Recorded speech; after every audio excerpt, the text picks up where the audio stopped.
ஸ்ரீ குருபியோ நமக. ஸ்ரீ மகாபெரிவா சரணம். ஜெய் சீதாராம். அனைவருக்கும் நமஸ்காரம். நாளை ஸ்ரீராமநவமி. அனைவருக்கும் ஸ்ரீராமநவமி நமஸ்காரங்கள் மற்றும் நல்வாழ்த்துக்கள். இந்த ஸ்ரீராமநவமி தினத்துல குழந்தைகள் முதல் பெரியவர்கள் வரை ஒவ்வொருவரும் கம்பராமாயணத்துல ஸ்ரீ ராமாவதார கட்டத்துல உள்ள 10 வரிகள் கொண்ட பாக்களை அவசியம் பாராயணம் செய்ய வேண்டும் அப்படின்னு மகாபெரிவா சொல்லியிருக்கா.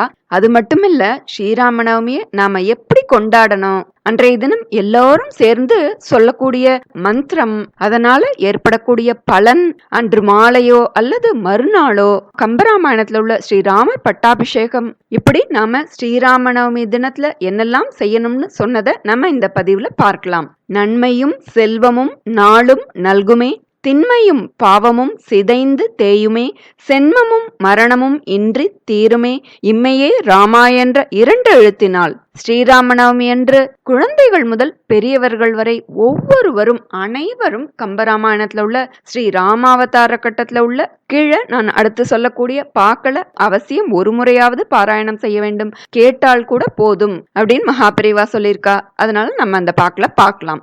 வேய்ப்புணர் பூசமும் விண்ணுளோர்களும் தூய கற்கடகமும் எழுந்து துள்ளவே, சித்தரும் இயக்கரும் தெரிவை மார்களும் வித்தக முனிவரும் விண்ணுளோர்களும் நித்தரும் முறை நெருங்கியார்புற தத்துரல் ஒழிந்து நீள் தருமம் ஓங்கவே, ஒரு பகல் உலகெல்லாம் உதரத்துட்பொதிந்து அருமறை குணர்வரும் அவனை அஞ்சன கருமுகிர் கொழுந்தெழில் காட்டும் சோதியை திருவுர பயந்தனள் திறங்க கொள் கோசலை. இது கம்பராமாயணத்துல பாலகாண்டத்துல திரு அவதார படலத்துல வரக்கூடிய பாக்கள். இதனுடைய பொருளை பார்க்கலாம். ராமன் அவதரித்த நாள் புனர்பூசம், ராசி கடகம் என்பதால் அவை இரண்டும் தங்களது பேற்றினை நினைத்து மகிழ்ந்து எழுந்து துள்ளி குதித்தனவாம். அதாவது மன்னரின் தேவியர் மூவருக்கும் மகப்பேறு காலம் வந்ததும் பூமாதேவி மகிழ்ச்சியால் பூரித்து போனாளாம். புனர்பூச நட்சத்திரமும் தேவர்கள் புகழும் தூய்மையான கடக லக்னமும் மகிழ்ச்சியால் துள்ளி குதித்தனவாம். சித்தர்கள், இயக்கர்கள், தேவர்கள், முனிவர்கள் எல்லோரும் ஆரவாரம் செய்தனராம். திருமால் ராமனாக அவதரிப்பதை எண்ணி சித்தர் முதலானோர் மகிழ்ச்சியில் திளைத்தனர் அப்படின்றதுதான் இதனுடைய பொருள். மேலும் பிரளயத்தின் போது உலகம் அனைத்தையும் தன் வயிற்றினுள்ளே அடக்கி இருப்பவன், அரிய மறைகளாலும் கூட தெரிந்து கொள்ள இயலாத பரம்பொருளானவன், அஞ்சனம் போன்ற கரிய மேக கொழுந்தின் அழகை காட்டி நிற்கும் ஒளிவடிவாய் திகழ்பவன், அப்படிப்பட்ட ஒளிவடிவான திருமாலை உலக மக்கள் இம்மையிலும் மறுமையிலும் எல்லா செல்வங்களையும் பெற்று பயனடைவதற்காக கௌசல்யாதேவி அந்த அஞ்சனவண்ணன் ராமனை பெற்றெடுத்தாளாம் அப்படின்றதுதான் இந்த பாடலுடைய பொருள். பூச நட்சத்திரம் மீன லக்னத்தில் கைகேயி நல்மாணிக்கமாம் பரதனை பெற்றெடுத்தாள். ஆயில்ய நட்சத்திரம் கடக லக்னத்தில் ஆதிசேஷனின் அம்சனாக இளைய பெருமாளான லக்ஷ்மணனையும், மக நட்சத்திரம் சிம்ம ராசியில் சத்ருக்னனையும் இரட்டை புதல்வர்களாக பெற்றெடுத்தாள் சுமத்ரா தேவி. இவை அனைத்துமே கம்பராமாயணம் பாலகாண்டத்துல திரு அவதார படலத்துல சொல்லப்பட்டிருக்கு. அதாவது ராம அவதாரத்தால் தன்னையும் தன் மக்களையும் பற்றிய துயரம் துன்பமெல்லாம் தீரும் என்பதால் மண்மகள் மகிழ்ந்தாள் என்பதே இதன் கருத்தாக சொல்லப்படுறது. ஸ்ரீராம நவமிய எப்படி கொண்டாடணும் அப்படின்னு மகாபெரிவா நமக்கு சொல்லி கொடுத்திருக்கா.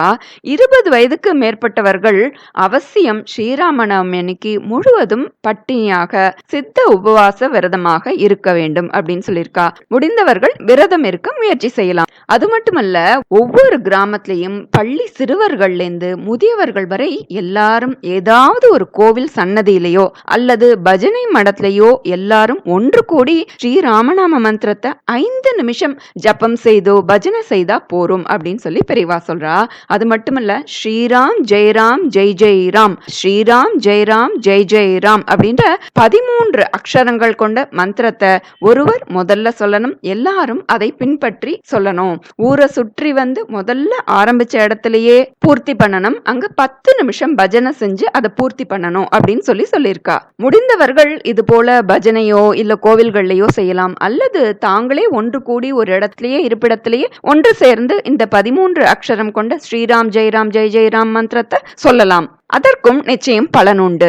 அன்று மாலையோ அல்லது மறுநாள் காலையோ அதே இடத்துல கூடி கம்பராமாயணத்துல ஸ்ரீ ராமாவதாரத்துல ஸ்ரீராமர் பட்டாபிஷேகத்தை வர்ணிக்கிறதா இருக்கக்கூடிய நான் அடுத்தது சொல்றேன். அந்த பாக்குல பாராயணம் செய்து நிறைவு பண்ணணும் அப்படின்னு சொல்லியிருக்கா. சம்ஸ்கிருதம் படித்தவர்கள் யாரானும் எவரேனும் இருந்தால் அவரை கொண்டு வால்மீகி ராமாயணத்துல உள்ள ஸ்ரீராம பட்டாபிஷேக சர்க்கத்தை பாராயணம் செய்யணும் அல்லது பாராயணம் பண்ணும்படி சொல்லி கேட்கணும். அதற்கு பிறகு 10 நிமிஷம் பஜனை செய்து ஊர் பொது செலவுல ஏழை மக்களுக்கு அன்னம் பாலிக்க வேண்டும் அப்படின்னு சொல்லியிருக்கா. எல்லோரும் ஒன்று கூடி ராம நாம பஜனை பண்ணணும், எல்லோரும் ஒன்று கூடி அன்னதானம் செய்யணும் அப்படின்னு சொல்லியிருக்கா. அப்புறம் இந்த தினத்துல அனைவருமே மறக்காம பானகம், நீர்மோர், தசரதர் புத்திரகாமேஷ்டியாகம் செய்து அதில் கிடைத்த பாயசத்தை கௌசல்யா மற்றும் இருவருமே சாப்பிட்டு அதில் பிறந்ததனால் அவசியம் பருப்பு பாயசம் வைக்க வேண்டும், வடை கோஸ்மல்லி செய்து நைவேத்தியம் செய்ய வேண்டும் சொல்றா. இது ரொம்ப எளிமையான விஷயம் தானே, நம்ம அவசியம் கடைபிடிக்கலாம் இல்லையா? ஸ்ரீராமர் பட்டாபிஷேகத்தை வர்ணிப்பதாக உள்ள பாக்களை பார்க்கலாம். மங்கள கீதம் பாட மறையொளி முழங்க வல்வாய் சங்கினம் குமுற பாண்டில் தன்னுமை ஒப்பத்தாவில் பொங்கு பல்லியங்கள் ஆர்ப்ப பூமழை பொழிய விண்ணோர் எங்கள் நாயகனை வெவ்வேறு எதிரபிஷேகம் செய்தார் மாதவர் மறைவாளர் மந்திர கிழவர் முற்று மூதறிவாளர் உள்ளம் சான்றவர் முதநீராட்ட சோதியான மகனும் மற்றை துணைவரும் அனுமன் தானும் தீதிலா இலங்கை வேந்தும் பின் அபிஷேகம் செய்தார் சித்தமொத்தனன் என்றோதும் திருநகர் செல்வமென்ன உத்தமத்தொருவன் சென்னி விளங்கிய உயர் பொன் மௌலி ஒத்துமை குவமை கூற ஓங்குமோ உலகத்தோர்க்கும் தத்தம் உச்சியின் மேல் வைத்தது ஒத்தன தளர்வு தீர்ந்தார். இது கம்பராமாயணம் யுத்த காண்டம் திரு அபிஷேக படலத்துல வருது. இதோட பொருள், ராமபிரானின் சிரத்தின் மேல் தலையின் மேல் பொன்கிரீடம் விளங்கியது கண்டு வைத்தது கண்டு உலகத்திலும் உள்ள மக்களும் தங்களுடைய தத்தம் சிரத்தின் மேல் பொன்கிரீடம் வைக்கப்பட்டது போல எண்ணி மகிழ்ந்தார்களாம் அப்படின்றதுதான் இந்த பாடலோட கருத்து. பெரியவா கடைசியா சொல்லி பூர்த்தி பண்றா. என்னன்னா, நாட்டில் உள்ள எல்லா மக்களிடையையும் தெய்வ பக்தியும் நன்னடத்தையும் வேரூன்றி வளர வேண்டும் அப்படின்னு நாம் எல்லோரும் இந்த ஸ்ரீராம நவமி என்றும் மறுநாள் புனர்பூஜையிலும் ஸ்ரீ ராமச்சந்திரமூர்த்தியை பிரார்த்தித்துக் கொள்ள வேண்டும் அப்படின்னு சொல்றா. நம்மள கேட்டிருக்கா. நம்மளும் அதுபடியே செய்வோம். குருவருளும் திருவருளும் ஒரு சேர பெறுவோம். சகல சௌபாகியங்களுடன் வாழ்வோம். ஸ்ரீராம் ஜெயராம் ஜெய் ஜெயராம், ஸ்ரீராம் ஜெயராம் ஜெய் ஜெயராம், ஸ்ரீராம் ஜெயராம் ஜெய் ஜெயராம். ஸ்ரீ மகாபெரிவா சரணம். ஹர ஹர சங்கர ஜெய ஜெயசங்கர, காஞ்சி சங்கர காமாட்சி சங்கர, காஞ்சி சங்கர காமகோட்டி சங்கர, ஹர ஹர சங்கர ஜெய ஜெயசங்கர. ஸ்ரீ மகாபெரிவா சரணம். நமஸ்காரம்.